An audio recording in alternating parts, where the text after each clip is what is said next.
Hello, my name is Dr. Ragen McGowan, and I'm a research scientist at Nestle Purina, and I'm happy to be here today to share some of the research that we've been doing on the gut-brain axis and the impact of probiotics on anxiety in dogs.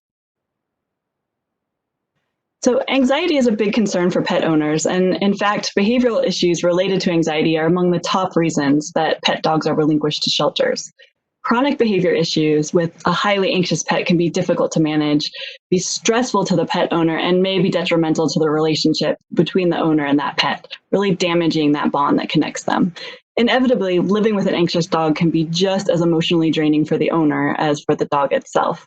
There is evidence to suggest that for highly anxious pets, that chronic stress that they experience compromises their immune system, making them more prone to chronic health issues and even can result in shorter lifespans than their more easygoing counterparts. Behavioral health is top of mind for pet owners who want to ensure that their pets lead happy, healthy lives, and anxiety impacts a large number of dogs. In fact, a recent survey by the American Pet Products Association found that 1/5 of dog owners stated that they've used some kind of calming product for their pet in the last year. That's just in the US alone, so we can imagine how much that might be worldwide. Within studies in the scientific literature, it's been estimated that around 29% of dogs suffer from some sort of anxiety. However, if you pose the same question to veterinary behaviorists, they estimate that up to 70% of the behavioral disorders occurring in dogs can be attributed to some form of anxiety. And this is based on the number of dogs coming into clinics for reference due to behavior issues. So as you can tell, this is really a widespread problem. The term anxious is used to describe dogs that are hypervigilant or hyperreactive, anticipating a negative outcome and experiencing a negative emotional state or emotional arousal even before a situation that he or she perceives as inevitable or dangerous even actually occurs. So they're really in a constant state of worry. An anxious dog has an increased probability of reacting negatively to any change in routine or environment. But anxiety doesn't just manifest in behavior. There's many behaviors listed on the slide here. So dogs being hypervigilant, unable to settle, showing excessive vocalization or attention seeking, house soiling when otherwise house trained, compulsive licking, sometimes to the point of self-injurious behavior, reluctance to take treats, or panting when not hot. So that spontaneous panting when they haven't been exercising at all, or the room's not warm, but they just immediately start panting, repeated lip licking or yawning, that full body shake to shake off their stress. And in the worst case scenario, if they feel that they're cornered or can't escape the situation, actually resulting in fear aggression. But other than these behaviors, anxiety can also manifest in more visceral signs like digestive upset or skin issues, dermatitis, and itchiness. So it manifests in many different forms. Anxiety is a complex issue with many underlying factors that contribute to both its manifestation and its severity. There is, of course, a strong genetic component, with some individuals being predisposed towards an anxious temperament. With life experience, training, and behavior modification, we can provide anxious dogs with the skills to cope with the stressors in their normal day-to-day lives. However, just like with people, even if they're able to cope with the stressors, they will still always have that underlying level of anxiety. They'll never just be a relaxed, easygoing dog. Early experiences can shape how dogs respond to stressors that come their way. It's really critical to help anxious dogs learn to cope with stress through proper socialization during those very early critical developmental windows when their brains are like little sponges and they're the most receptive to learning the skills needed to cope with stressors. Underlying anxiety is most evident in young dogs who have not yet learned these skills to cope with stressors, and then again with older dogs who are starting to suffer from cognitive decline, and they start to forget things about their environment, which can lead to anxiety. Given the impact that anxiety can have on their dog's physical and emotional well-being, many pet owners are looking for ways to help their dogs cope with the day-to-day stressors and allow them to maintain a more positive emotional state. For many dogs, anxious behavior can be mediated through modification, and in extreme cases through pharmaceutical intervention. But the fact is, behavior modification takes a lot of time and dedication by an owner. They have to be vigilant about keeping up with the routine and really reinforcing all those positive behaviors with their dog. It's not an instant fix, and a lot of people become frustrated and actually give up on behavior modification plans. Pharmaceutical interventions may play an important role in helping anxious dogs succeed during behavior modification by aiding them to reach that optimal mental state. where they can better respond to behavior modification. However, pharmaceuticals can be expensive, and some owners are hesitant to use medications because of potential side effects or the negative perceptions around medicating their pets. So many pet owners would really prefer to have a more natural aid to help with their dog's anxiety. Nutrition is often overlooked as a contributing factor to help address behavior problems in dogs. However, when we think about it, all of the nutrients that we take into our bodies are actually the precursors for all the hormones and neurotransmitters that regulate our behavior. Thus, altering diet to manipulate the availability of these precursors has merit as a means to mitigate behavior issues. A small number of studies in the literature support the positive impact on diet on problematic behavior in dogs. I'll present a very top-level highlight of what we know from the published work, and then share some more recent work that we have been doing around the gut-brain connection and how we can tap into that to help alleviate anxiety in dogs. So 2 studies have investigated the impact of bovine milk derivatives on behavior in dogs. Beta and colleagues examined the impact of alpha-casozepine on the behavior of anxious pet dogs and found that some dogs supplemented with this compound showed similar effects to a known anxiolytic. The authors observed a reduction in anxious behavior of around 50% of the dogs under each treatment. The treatments were given in addition to the dog's normal diet, and owners and veterinary practitioners were all blind to the treatments. However, there was really no control group or no control for the behavior modifications that the dogs were undergoing at the same time. So it's difficult to determine the magnitude of the effects that the supplements had on the anxious behavior versus the other changes in the dog's life. Later, Palestrini and colleagues investigated the impact of feeding caseinate hydrolysate to a group of research dogs. This was a randomized, double-blind, placebo-controlled study where they assessed both the behavior and physiological changes. And the authors did observe a reduction in the dog's reactivity for some anxious dogs, and also a reduction in cortisol levels. But interestingly, they found no difference in heart rate, even in response to anxiety-inducing stimuli. So taken together, this work really does provide evidence enough to warrant further investigation into the potential of bovine milk derivatives as functional ingredients for mitigating stress in dogs. More recently, Landsberg and colleagues examined the impact of fish protein derivative on fearful behavior in 10 thunderphobic dogs. Dogs were considered cortisol responders to thunder if their cortisol levels were at least double those collected during baseline. Following treatment, only 22% of controls showed a decrease in their response to thunder, while 70% of the dogs treated with a low dose of the fish hydrolysate, or 50% of dogs fed a high dose, had a decrease in their cortisol response to the point that they were no longer considered cortisol responders. The impact on cortisol response was most prominent towards the end of the study, so the authors suggest that long-term treatment is necessary to have any of this anxiolytic effect.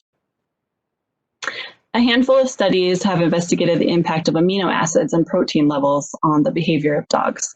Arujo and colleagues explored the impact of L-theanine, an amino acid that's found in green tea. They supplemented this to 5 anxious dogs with the fear of new people.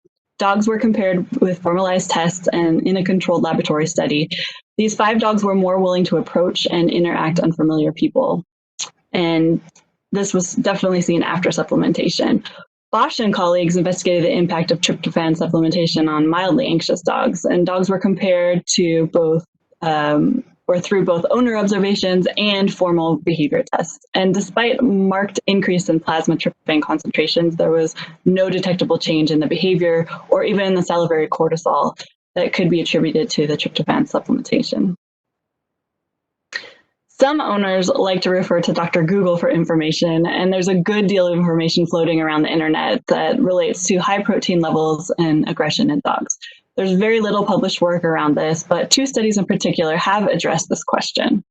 Dodman and colleagues manipulated protein levels with 3 test diets and asked owners to assess their dog's behavior. Dogs were selected who showed either dominance, territorial aggression, or who were just hyperactive.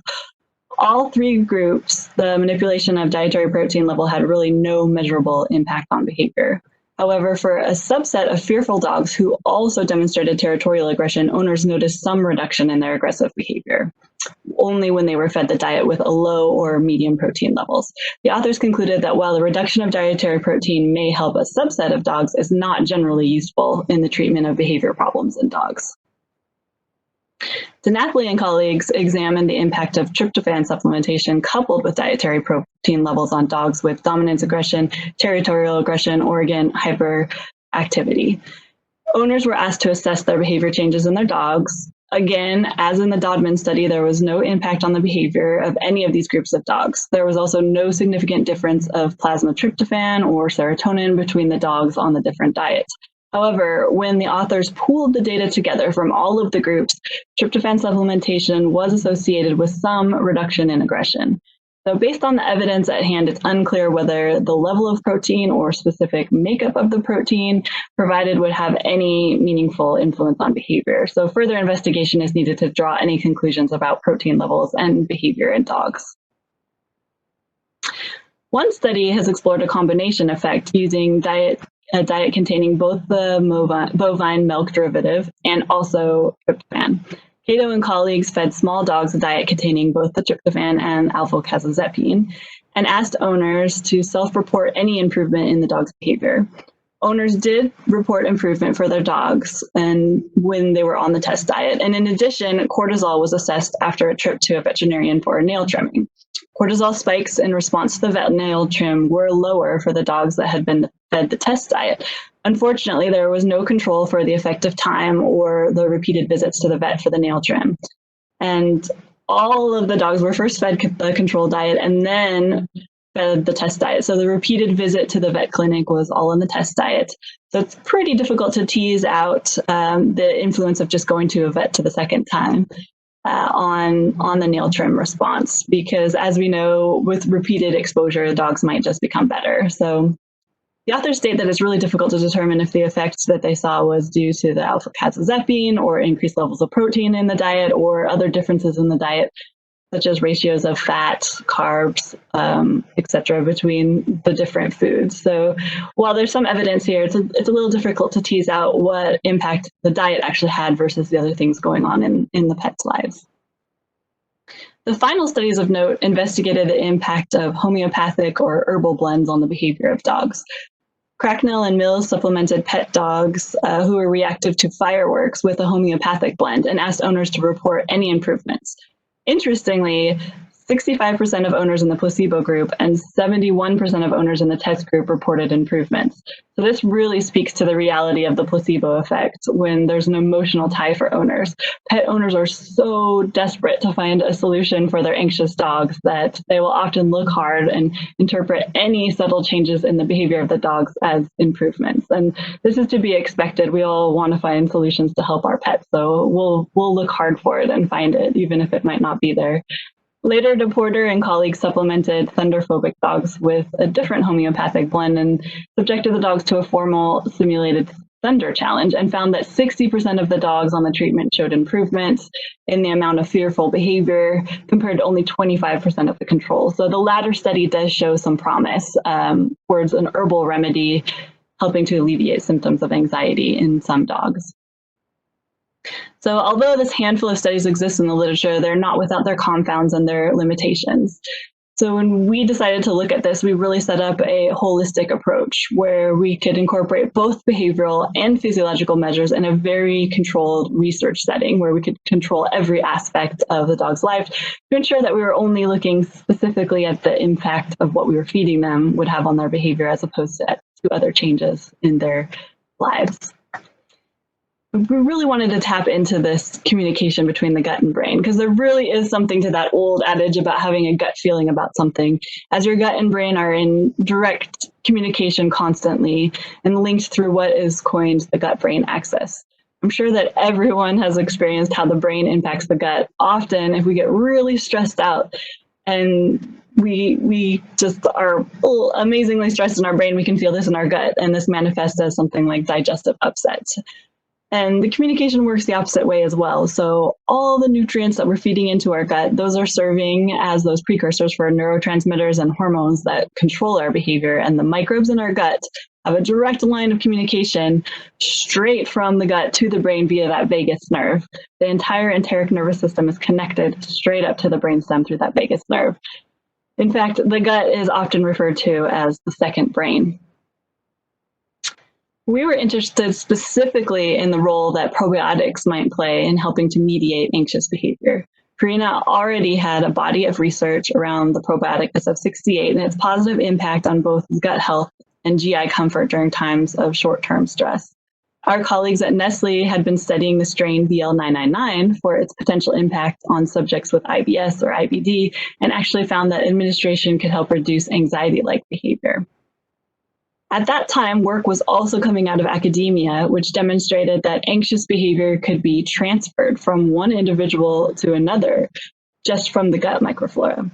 And these were amazing studies where they could take the gut microbes from an anxious mouse, transplant those into a mouse that showed no anxious behavior, and that mouse would start to show the anxious behavior. So this was really groundbreaking and really opened up the idea that, wow, behavior really can be influenced by these gut microbes. Thus, we set out to examine the impact that a probiotic could have on anxious dogs. And we know that there's many mechanisms at play here. We know that the gut microbiome can directly influence receptor expression in the brain. We know that these microbes produce neurotransmitters that alter brain chemistry, that they can program brain development and the stress response very, very early in life, and that there's that signal that can happen from the central nervous system via that vagal pathway all the way up from the gut to the brain with that direct line of communication. And it's that vagal pathway that we were really trying to tap into with a number of our physiological parameters that we were assessing. So we set up a design where we recruited 24 anxious Labrador retrievers who had been raised at our pet care center. So we knew the full history of these dogs. And as part of our extensive socialization and enrichment program, all of the dogs undergo behavior evaluations every month of their life for the first year and then beyond that as adults. So we knew that these dogs had a history of anxiety. They had been formally diagnosed with anxiety. We wanted to see what we could do to help them. So we split them into two groups, completely balanced by sex and age and even coat color, because we know that that can have an influence. And we fed the dogs for 6 weeks on either a standard commercial diet supplemented with a placebo or supplemented with the probiotic Bifidobacterium longum BL999 sprinkled on top. All of the dogs were fed for 6 weeks, after which they experienced a 3-week washout period and then crossed over to the opposite treatment for an additional 6-week feeding period.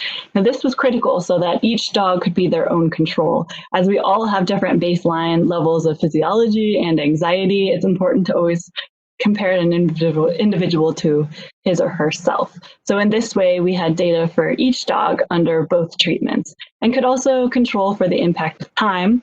Because when we're dealing with anything to do with microbiomes or gut microflora, we know that there can be an influence of things changing in the environment over time. So this was all controlled for in our experimental design.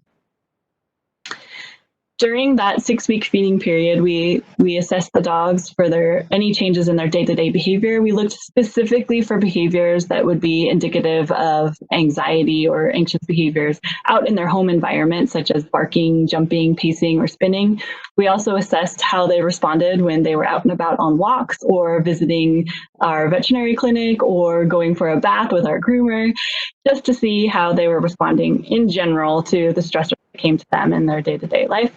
At the end of the 6-week feeding period, however, all of the dogs underwent a formal anxiety test where we could test for both social, non-social, and separation anxiety, and then give them a generalized anxiety score as well.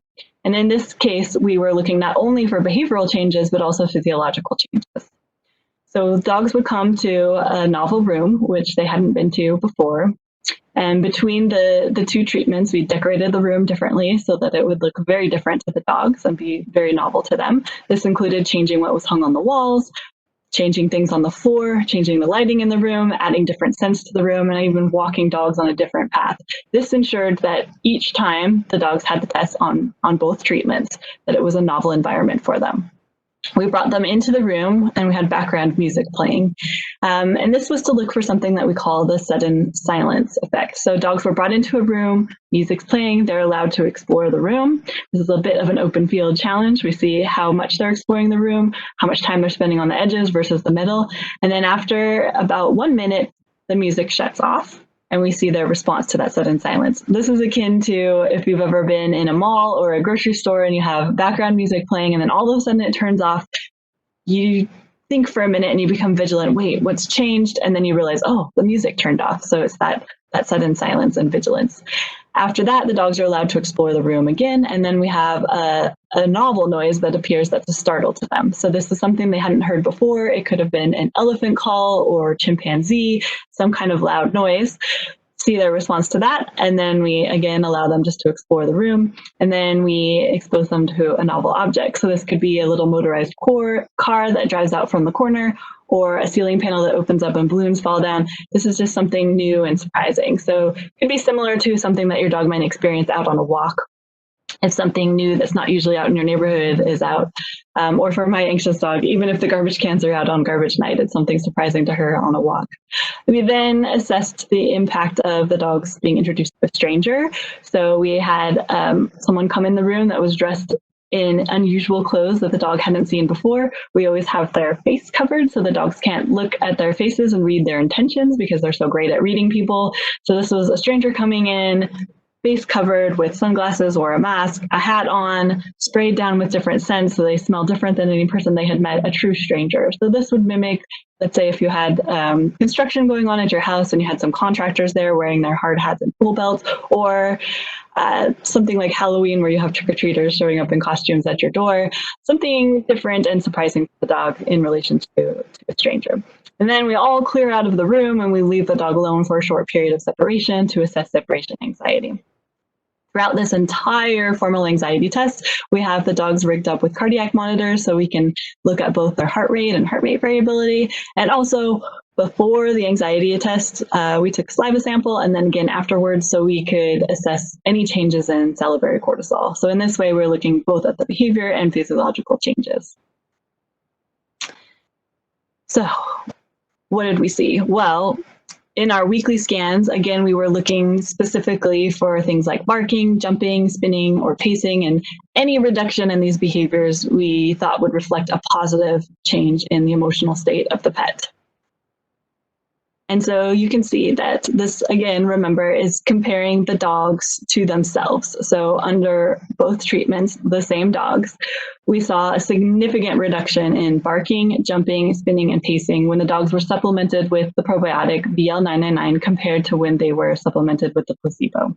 And this was significant. You could walk out in the home area of these dogs and the level of activity was significantly reduced. The level of anxiety was significantly reduced. It was much more quiet out in their home environment.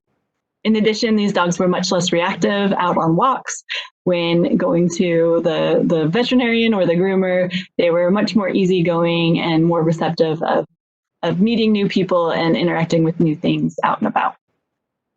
Within the formal anxiety test, we also saw that when the dogs were supplemented with BL999, they had increased exploratory behavior. So they were spending more time in the center of the room, walking around and sniffing and being dogs and exploring versus clinging to the walls. We also saw that they were much less reactive to that stranger entering the room. So under the control treatment, many dogs that were stranger reactive would explode barking when a stranger entered the room. When the dogs were supplemented with the BL999, we saw much less of this. They were much more willing to approach strangers and even walk up to them and sniff them as compared to when they themselves were on the placebo. So we saw a very dramatic behavioral change. So let's think about the physiology. We, again, looked at the concentrations of cortisol in the saliva, and we took one sample following a 5-minute session that they had out in a play yard before the formal anxiety test. This was mostly to let the dogs eliminate outside before coming into our test room, but also just to set up a scenario which would be highly arousing, something that they normally do, go out to a yard, but something a little different because in this case, they're going out to a yard by themselves as opposed to with their normal play group of other dogs. We then took a second sample following that formal anxiety test. So after they had all of that, the novel room, novel noises, novel objects, a novel person entering in, a lot of stimulating things happening to them in this room. Again, took that sample afterwards to see if we could see any differences. And as many of you probably know, cortisol is a bit tricky because it fluctuates with emotional arousal, both positive and negative. So if you're super excited and running around a room, cortisol can go up. If you're completely stressed out and freezing and shutting down, your cortisol can go up. So it's difficult to interpret results independent from other parameters, but also interesting to look at. Often it's considered a gold standard in assessing stress, but it's really important to remember that it's really a measure of arousal. And so what we found was, again, dogs that were supplemented with the BL999, the probiotic, showed significant reductions in their salivary cortisol levels compared to themselves when they were on the placebo treatment. And this held true both from the sample collected in the play yard. So we would expect that here the dogs were excited and aroused. So we see they were much less reactive, much less aroused when they were out in the play yard when they were supplemented with the BL999. And then after that formal anxiety test, where they had just experienced all of these really stimulating events happening, the dogs also showed reduced salivary cortisol when supplemented with the BL999 compared to when they were on the placebo. So this was amazing to see that the dogs actually were much less aroused, much less activated, in a much more easygoing state when they were supplemented with the probiotic compared to the placebo. So then if we consider other physiological parameters to pair with this cortisol, we can also look at heart rate. This one's a little tricky as well because, as you know, heart rate can go up and down with emotional state and also activity level. So again, if you're running around a room excited, your heart rate's going to go up. If you're very stressed, freaking out about something happening, your heart rate's also going to go up. So again, difficult to interpret on its own, but good to pair with other physiological and behavioral measures. So if we look at heart rate, our graph on the left, we can see comparison between the treatments.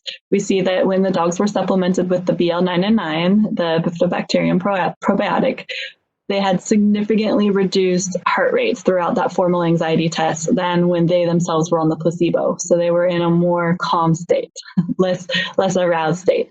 If we break that down across the different components of that anxiety test, we see that trend held throughout, whether it was just entering the room, the sudden silence, a loud noise happening, that novel object, the stranger coming in, or the separation. Consistently, the dogs had lower heart rates when they were supplemented with the BL999 compared to themselves when they were supplemented with the placebo.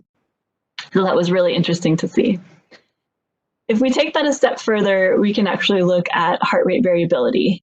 And heart rate variability is really looking more at the emotional states of the animals. There's many other uses as health indicators, but specifically looking at emotional states, we can really tie into that vagal tone to see what the dogs might be experiencing.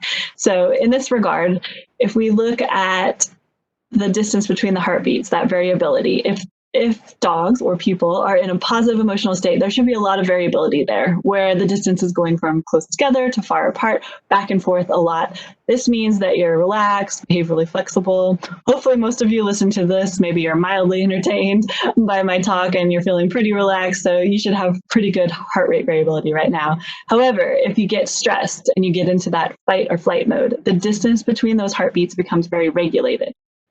The heart rate might stay the same, but the distance is boom, boom, boom, very regulated. You're in that fight or flight mode. You're the one up here giving the talk and you're ready to run out of here because you're feeling nervous. That variability is going way down.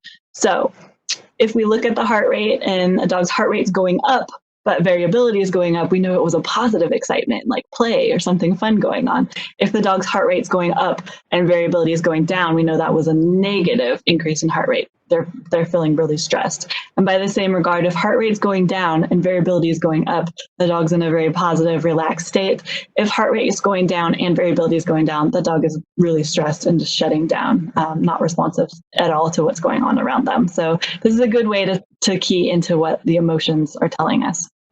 So what did we find? Well, if we look here at the high frequency component of heart rate variability, so one indication of vagal tone, we say that when the dogs were supplemented with the BL999, they had increased heart rate variability, increased high frequency components compared to they themselves when they were on the placebo.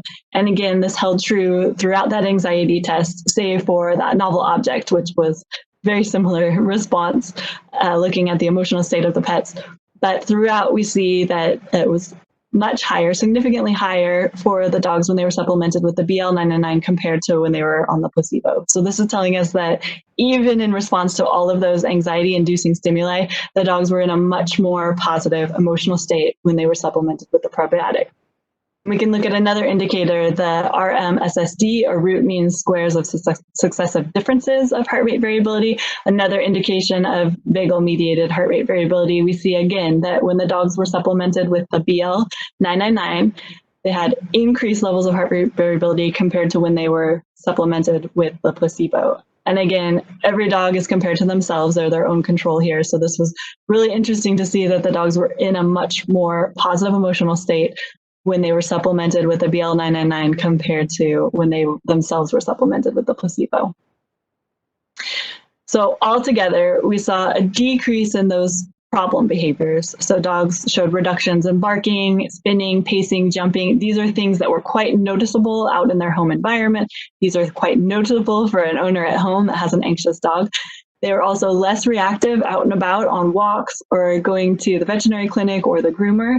They were less reactive meeting strangers coming into their environment. They were much more behaviorally relaxed. Still happy, excited, interactive dogs, but much less reactive to the stimulus that was going on in their day-to-day or any anxiety-inducing stimuli that we threw their way. So we saw those decreases in problem behaviors.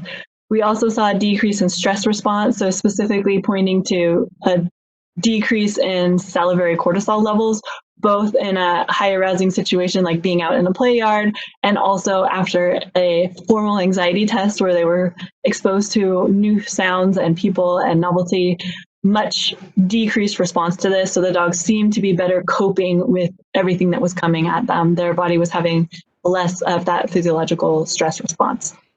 And lastly, that increase in heart rate variability when they were supplemented with the BL999 compared to the placebo, that was really keying into the more positive emotional state that the dogs were in. So when we look at each of these things individually, they're interesting on their own, but all told together, the change in behavior, reduction in stress response, increase in positive indicators of positive emotional state, we really can say that we were having a significant impact on these anxious dogs by supplementing them with the probiotic BL999. So I was quite happy to see that this really could end up being a solution for anxious dogs to add to the multimodal approach that owners should take when coming up with a plan or solution to help dogs with anxiety. So this really speaks to that interplay between the gut and the brain. We've demonstrated here how by supplementing with a probiotic, we were able to directly influence behavior, and not only directly influence behavior, but influence the physiology around the stress response for anxious dogs. So this really does show that interplay between the gut and the brain and that constant communication that's going back and forth. So I like to show this little cartoon. It says, "What a gutsy move for a brain," because it's about that dialogue that the gut and the brain have and how we can really tap into that to better understand not only behavior, but the well-being of our pets and the people that love them. Thank you.